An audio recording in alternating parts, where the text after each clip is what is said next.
marketing, accounting, production, the three things that exist in every business, and they together determine the profitability of your company. As a business leader, one of the things that you need to recognize is the more you can work on each of these three to collaborate and work together, the more ensured your profit will be. By the way, I'm Roger Knecht, president of Universal Accounting Center. For more than 40 years, Universal Accounting has been working with business owners to help them actually learn and apply these principles in their business.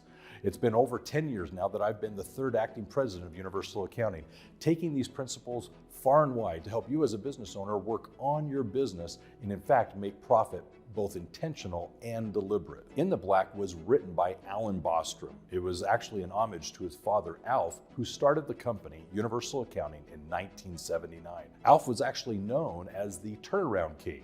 He literally would go in with businesses and as a business coach, advise them on various things that they could do to salvage the business and make it more profitable. And it's these principles that Alan was able to document as he actually interacted and learned from his father how to best run and operate a successful company. Let me introduce you now to the 9 principles as you'll find them in the book and help you see how they relate. First of all, marketing. Nothing happens until you make a sale.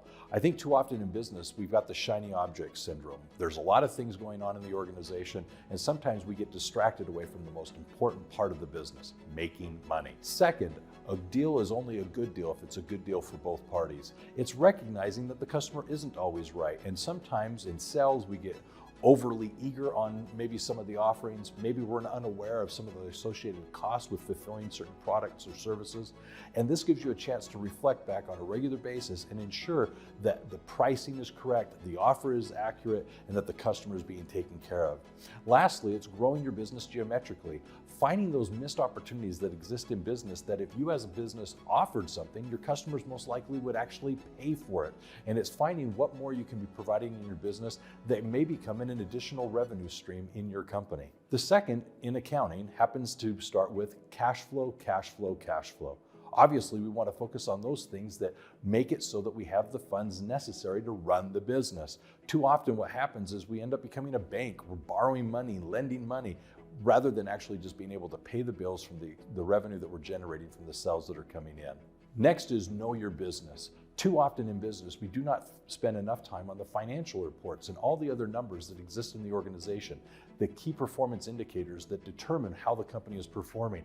The last happens to be planning for tomorrow. There are a variety of things that you can do as an organization to actually get the funding, get the cash flow, get the lines of credit that are necessary to run your organization.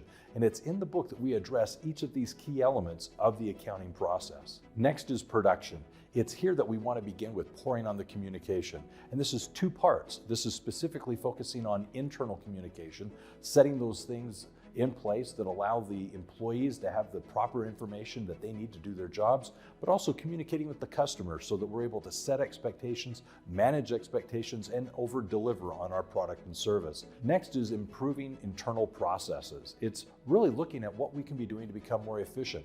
With technology, systems, there's so many things that we can be doing differently today, and I'm sure that you can recognize that your business isn't operating as it once did a year or 2 or 3 ago. Well, the same should be true moving forward. What are some of those things as management or as the owner you can identify that actually can improve the efficiency of the organization, thus allowing you to be more profitable as a company?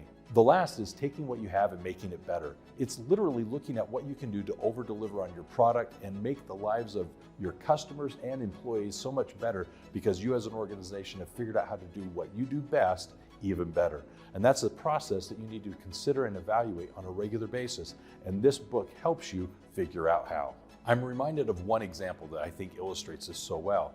And it's a company that literally had a product that they were selling that they were very proud of that they chose to actually spin off and sell to another organization.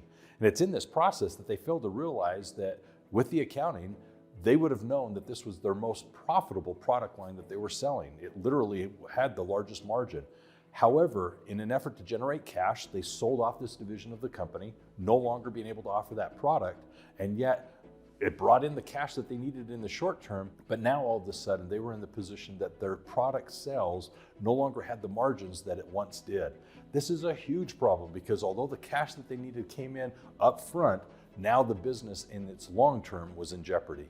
These are but examples to help you understand exactly what you can be doing to work on your business and apply these various things in your own company. Each of these 9 principles are meant to help you work on your business on a day-to-day basis.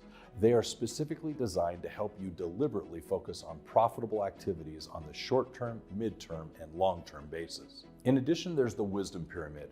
It's made up of specific steps that you can implement in your business to take the data that you're gathering in the organization and from that produce information, reports, things that you can be using to track what's happening in the business. And from that, gain the knowledge you need to in your business so that you can make informed, intelligent decisions. And through those experiences, eventually acquire the wisdom you need to run your business with that intuition, that gut instinct that you're needing to be successful. A great example of the wisdom pyramid in practice happens to be an example of where a business was increasing sales, literally putting a good deal of effort into expanding their marketing and sales to generate more revenue. But at the end of the day, what we didn't realize is how those sales were impacting the business negatively, so that every sale was causing it to lose more and more money. One of the things that you need to understand here is it was through the practice of the wisdom pyramid that this all came to light. And it's merely because of the fact that what the business didn't recognize as more revenue doesn't necessarily mean more profit. I invite you to get your copy of In the Black and apply these principles in your business so that you can actually learn through the wisdom pyramid and these 9 principles how to prioritize the necessary things to ensure that your profit is intentional and deliberate. And most importantly, become the leader you know you can.